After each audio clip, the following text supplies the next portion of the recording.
What's wrong, Finley? Come here. Finley.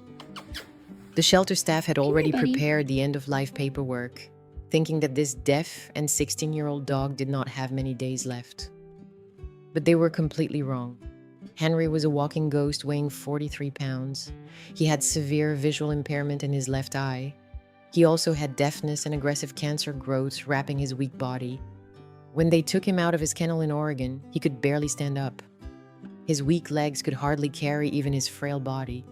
He was thoroughly exhausted and drained. When Zach first saw him, he was shivering on the cold concrete. His initial thought was end-of-life care rather than saving him.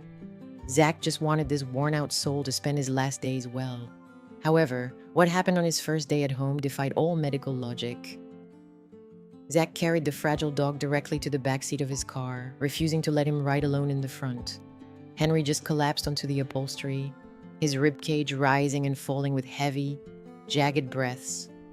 He stared blankly out the frosted window, expecting absolutely nothing. The goal was incredibly simple.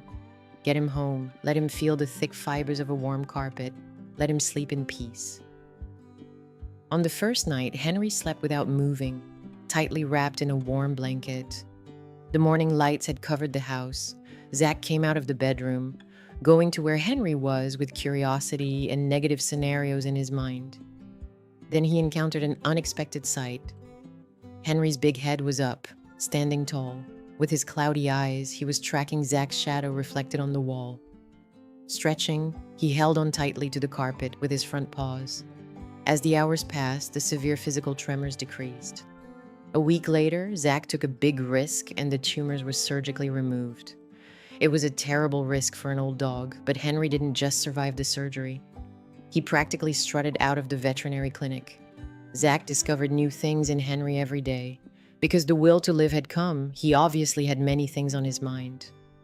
The silence in the house gave way to the rhythmic sounds of Henry's claws hitting the hardwood floors. The fragile creature who couldn't even carry his own weight a few days ago was now independently conquering the steep stairs of the living room. Zach watched from the landing with a lump in his throat as this old boy defied his own biology, taking a confident step every time.